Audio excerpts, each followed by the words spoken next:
Salam dan bahagia.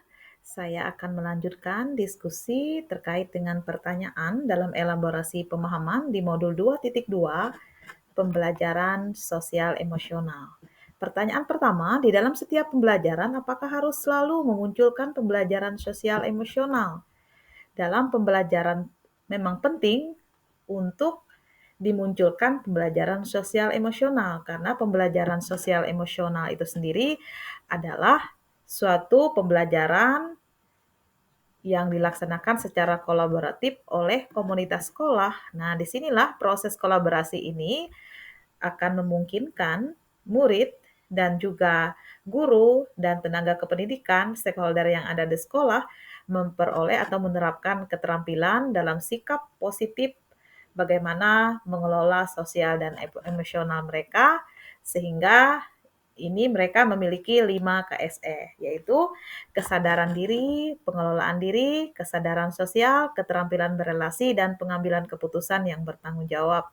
Misalnya contohnya dalam kegiatan kompetensi sosial emosional, misalnya melibatkan murid ketika membuat keyakinan kelas atau peraturan sekolah untuk menciptakan lingkungan sekolah yang aman dan nyaman. Jadi penting ya Bapak Ibu untuk menerapkan atau memunculkan pembelajaran sosial emosional ini dalam pembelajaran.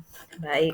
Kemudian pertanyaan kedua, mengapa penting seorang guru harus memahami dan menerapkan pembelajaran sosial emosional? Nah, pertanyaan pertama dengan pertanyaan kedua ini sangat berhubungan Bapak Ibu. Seorang guru mestinya memahami dan menerapkan pembelajaran sosial emosional ini dengan baik dan efektif sehingga nanti di dalam kelas itu ketika Bapak Ibu mengajar itu kita nyaman di kelas sehingga bekerja lebih baik bersama dengan murid-murid.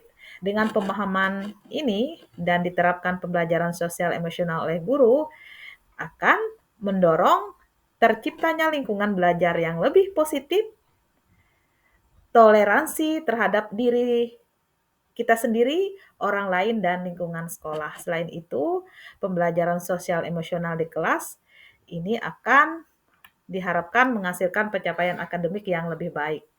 Kemudian, ini juga akan memberikan pondasi yang kuat bagi murid untuk dapat sukses di berbagai area kehidupannya di masa yang akan datang, di luar atau di dalam akademik mereka, termasuk bagaimana mereka mengelola psikologis, kemudian well-being-nya secara optimal.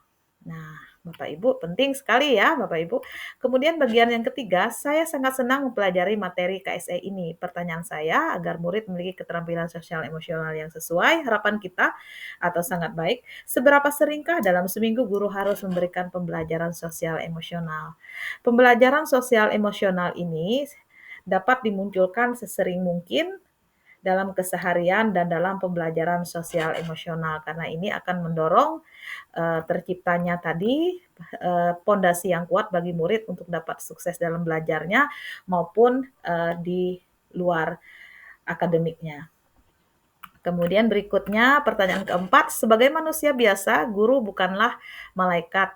Bagaimana strategi kita jika kita berada pada kasus Pak Eling yang diceritakan di eksplorasi konsep. Terkadang guru juga tidak bisa mengendalikan emosi marah. Betul, seorang guru tentunya tidak lepas dari pernah marah. Semua guru, saya pikir Bapak Ibu Cikibi pernah marah ya, dan itu manusiawi.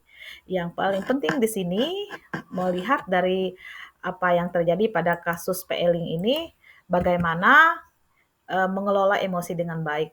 Berdasarkan misalnya KSE-nya di sini kompetensi sosial emosional kesadaran diri, Pak Eling ini dapat mengambil jeda, mindfulness dulu atau teknik stop ya, sehingga menenangkan diri dan emosi marah tersebut dapat mengambil tindakan yang tepat terkait dengan murid Pak Eling tadi.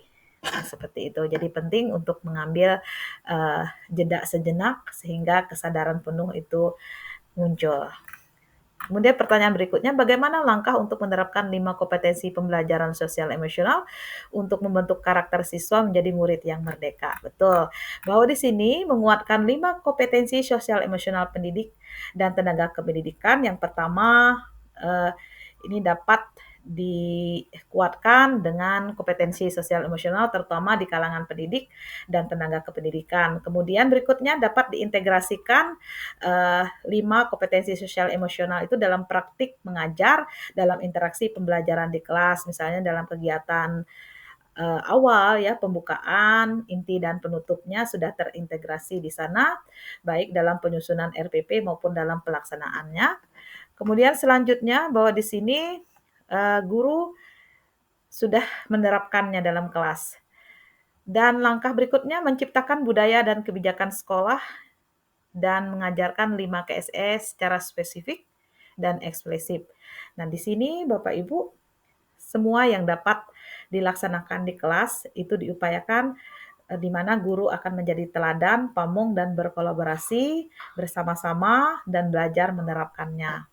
Terutama di sini sangat penting untuk menciptakan suasana sekolah yang kondusif, lingkungan sekolah yang bisa mendorong untuk anak-anak didik belajar nyaman di kelas, aman dan nyaman. Demikian Bapak Ibu untuk ulasan terhadap 5 pertanyaan terkait dalam modul 2.2 ini, dan kita bisa menghubungkannya dengan kehidupan kita sehari-hari sebagai pengalaman memperkaya pemahaman kita. Terima kasih, salam dan bahagia.